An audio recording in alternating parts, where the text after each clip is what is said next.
வருகை தந்திருக்கக்கூடிய ஊடக நண்பர்களுக்கு நம்மார்ந்த வாழ்த்துக்களை ஆரம்பமாக சொல்லிக்கொண்டு, எஸ்டிபி கட்சியின் சார்பாக தென்சென்னை மாவட்டம், தெற்கு மாவட்டத்திற்கு உட்பட்டிருக்கக்கூடிய அனைத்து ஜமாத்தார்கள் முக்கியஸ்தர்களுடைய ஒன்று கூட நிகழ்ச்சியை ஏற்பாடு செய்திருக்கின்றது. இந்த நிகழ்ச்சிக்கு மாவட்ட தலைவராக இருக்கக்கூடிய முகமது பிலால் அவர்களுடைய தலைமையில இந்த ஒன்று கூட நிகழ்ச்சி ஏற்பாடு செய்யப்பட்டிருக்கின்றது. ஒன்றிய அரசு கொண்டு வந்திருக்கக்கூடிய வக்ஃபு சட்ட திருத்த மசோதாவை எதிர்த்து அந்த வக்ஃபு சட்ட திருத்த மசோதாவிலே இருக்கக்கூடிய குறைபாடுகள், ஆபத்துகளை ஒட்டுமொத்த மக்களுக்கும் எடுத்து சொல்ல வேண்டும் என்ற அடிப்படையில் இந்த ஜமாத்தார்களுடைய ஒன்று கூட நிகழ்ச்சியை ஏற்பாடு செய்திருக்கின்றோம்.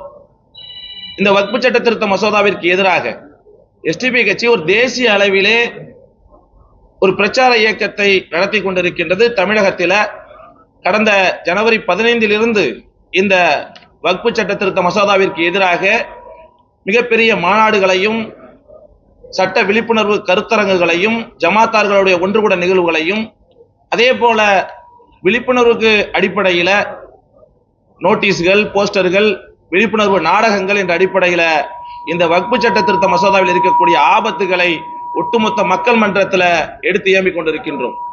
இந்த சட்ட திருத்த மசோதாவின் மூலமாக வக்ஃபு சொத்துக்களை அபகரித்து முஸ்லிம்களுடைய அடையாளங்களாக இருக்கக்கூடிய, குறிப்பாக சொல்ல வேண்டும் என்றால் பள்ளிவாசல்கள், மதரசாக்கள், தர்காக்கள், ஈதுகா மைதானங்களை அபகரிக்கக்கூடிய ஒரு திருடக்கூடிய சட்டமாகத்தான் இதனுடைய அனைத்து சரத்துகளும் இருக்கின்றது.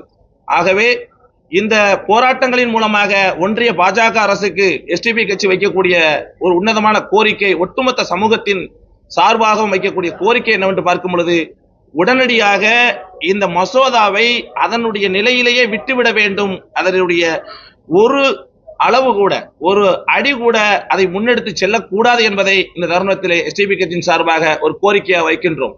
அது மட்டுமல்ல, ஒரு கால் இதை சட்டமாக ஏற்றுவதற்கு ஒன்றிய பாஜக அரசு முயற்சிக்குமேயானால் ஒரு நீண்ட நெடிய போராட்டம் என்றால் எப்படி விவசாய தோழர்கள் 3 வேளாண் சட்டத்திற்கு எதிராக மாத கணக்கிலே போராட்டங்களை முன்னெடுத்தார்களோ, அதே போல ஒன்றிய பாஜக அரசு வக்ஃபு சட்ட திருத்த மசோதாவிற்கு அமல்படுத்துவதிலிருந்து பின்வாங்கும் வரை நிச்சயமாக எஸ்டிபி கட்சி தங்களுடைய போராட்டத்தை முன்னெடுத்து செல்லும் என்பதையும் இந்த தருணத்தில் கூறிக்கொள்ள கடமைப்பட்டிருக்கின்றேன். இப்ப நீங்க கூட்டணி வச்சிருக்கக்கூடிய அதிமுக பாத்தீங்கன்னா இந்த வக்ஃபு மசோதா பாத்தீங்கன்னா ஒரு கடுமையான ஒரு கண்டனம் எதுவும் தெரிவிக்காம கோரிக்கை என்ற ஒரு நிலைப்பாடிலே இருக்கு. இது குறித்து அதாவது அவங்க ஒரு எதிர்கட்சியாக இருக்கக்கூடிய இடத்துல அவங்க என்ன செஞ்சிருக்காங்கன்னா, தன்னுடைய நிலைப்பாட்டை, தன்னுடைய இந்த வக்ஃபு சட்ட திருத்தத்துக்கு எதிராக ஒரு கண்டன அறிக்கையை வெளியிட்டு இருக்கின்றார்கள். நிச்சயமாக ஏற்கனவே இது போன்ற மக்கள் விரோத சட்டங்கள் வரும் பொழுது சிறுபான்மையின மக்களோடு நாங்கள் ஒன்றாக இருந்து என்ன செய்வோம், அவங்களோடு போராட்ட களங்களை முன்னெடுப்போம், இந்த சட்டங்களை பின்வாங்கும் வரை என்று அறிவித்திருக்கின்றார்கள். அதாவது எடப்பாடியார் அவர்கள் அறிவித்திருக்கின்றார்கள்.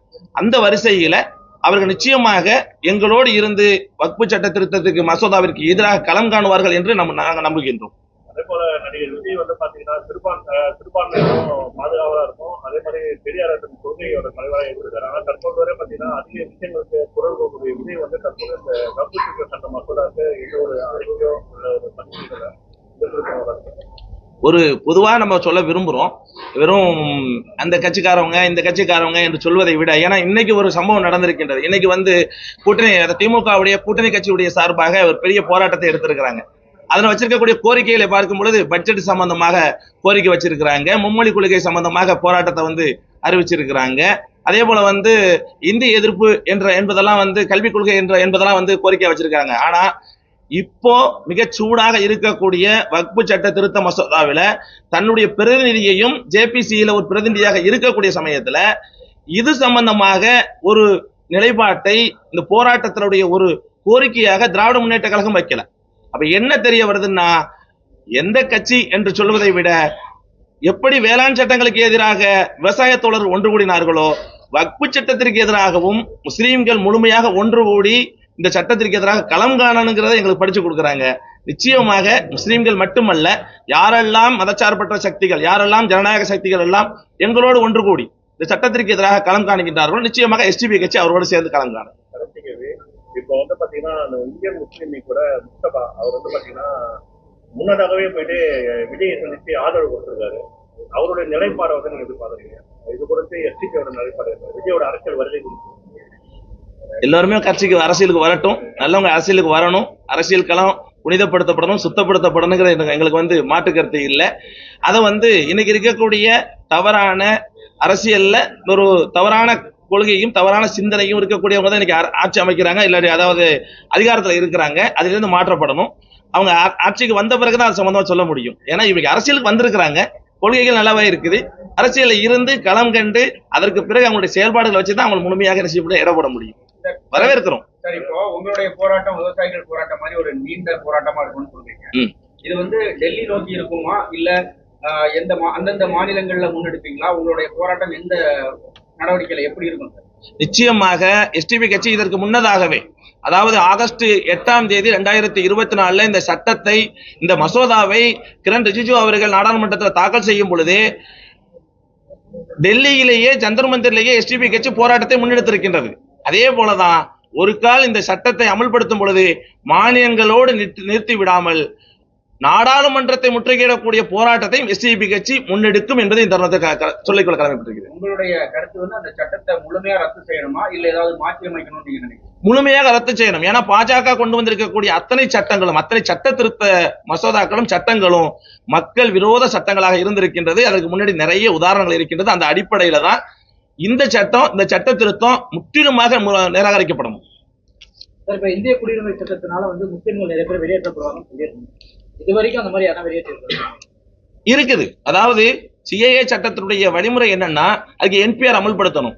அஸ்ஸாம்ல என்பிஆர் வந்து ஏற்கனவே எடுக்கப்பட்டதுனால அஸ்ஸாம்ல ஆயிரக்கணக்கான மக்கள் என்ன செய்யப்பட்டிருக்கிறாங்க, புறந்தள்ளப்பட்டிருக்கிறாங்க, நாடற்றவர்களாக ஆக்கப்பட்டிருக்கிறாங்க. ஆனால் ஒட்டுமொத்த இந்திய தேசத்திலும் அந்த மாதிரி ஒரு நிலை என்பிஆர் எடுக்க முடியாதனால சிஏஏ என்ன செய்ய முடியல, செயல்படுத்த முடியல. சிஏஏ செயல்படுத்தணும்னா என்பிஆர் வேணும். என்பிஆர் வந்து ஏற்கனவே அஸ்ஸாம்ல வந்து செயல்படுத்தப்பட்டா அங்க வந்து இம்ப்ளிமெண்டேஷன் ஆயிருச்சு, செயல்பாட்டுக்கு வந்துருச்சு. ஒட்டுமொத்த இந்திய தேசத்தையும் இல்ல. அதனால வந்து இங்க எல்லாம் என்ன செய்ய முடியலன்னா செயல்படுத்த முடியல. அதனால நம்ம வந்து போராட்டங்கள் எடுத்தது சரியான முறை தான். ஏற்கனவே எடுத்த போராட்டங்கள் முறை சரியானதுதான். இந்த வக்ஃப் திருத்த சட்டத்தினால வேற எந்த அளவுக்கு முஸ்லிம் பாதிக்கப்படும்? ரொம்ப சாதாரணமா சொல்லணும்னா, சம்பால் உத்தரப்பிரதேசத்துல சம்பால் இருக்கக்கூடிய பள்ளிவாசல், இருந்த பள்ளிவாசல் வந்து சாகே ஜமா மஸ்ஜித் 800 வருஷ பள்ளிவாசல். 800 வருஷ பள்ளிவாசலுக்குள்ளேயே வந்து அகலாய்வு நடத்தணும் அப்படின்னு சொல்லிட்டு நீதிமன்றங்களே உத்தரவிடும் பொழுது 200 வருஷ பள்ளிவாசல் 300 வருஷ பள்ளிவாசலுக்கு இங்க இருக்கக்கூடிய மாவட்ட ஆட்சியர் என்ன செய்ய முடியும்? என்ன மனு கொடுக்க முடியாதா? அகலாய்வுக்கு அனுமதி கொடுக்க முடியாதா? அதனால இந்த சட்டம்ங்கிறது மிக மிக ஆபத்தானது. நம்ம சாதாரணமா வந்து எஸ்டிபி கட்சி இந்த சட்டத்தில் இருக்கக்கூடிய ஆபத்துகளை முழுமையாக உள்வாங்கி கொண்டுதான் இந்த மக்கள் மன்றத்துல, ஒட்டுமொத்த மக்கள் மன்றத்தை இதை எடுத்து சொல்லிடணும். ஏன்னா இவங்க வேற வேற அரசியல் கட்சி மேல, இது ஒரு மதவாத அரசியல் கட்சி. பிஜேபிங்கிறது ஒரு மதவாத அரசியல் கட்சி. அவங்களுடைய செயல் திட்டம்ங்கிறது மத ரீதியாக மக்களை பிளந்து போட்டு அரசியல் செய்யணும் அப்படிங்கிறதுக்கு தான். ஏன் இப்ப ராமரை பத்தி பேசல? என்ன காரணம்? ராமபுராணம் முடிஞ்சிருச்சு. இப்போ என்ன செய்யறாங்க? அடுத்த கட்டத்துக்கு வந்து கொண்டே இருக்கின்றார்கள். அப்ப இவங்களுடைய நோக்கம் வந்து மக்களை மத ரீதியா பிளந்து போட்டுக்கிட்டு இருந்தாதான் இவங்களுடைய அரசியல் செய்ய முடியும், அரசியல் நிக்க முடியும்னு நினைக்கிறாங்க. எஸ்டிபி கட்சி பிறந்து வளர்ந்து 15 ஆண்டுகளை கடந்திருக்கின்றது. இனி வரக்கூடிய காலங்கள்ல மக்களை மதங்களாய் பிளந்து அரசியல் செய்வதிலிருந்து நிச்சயமாக தடுத்து நிறுத்தி அனைத்து மக்களுக்கும் வேற்றுமை ஒற்றுமை என்ற அந்த உயர்ந்த தாரக மந்திரத்தோடு உன்னதமான இந்திய தேசத்தை கட்டமைக்கணும். அதுல அனைவருக்கும் சமநிதி கொடுக்கக்கூடிய ஒரு இந்திய தேசத்தை அமைக்கணுங்கிறது எஸ்டிபி கட்சியுடைய இலக்கு.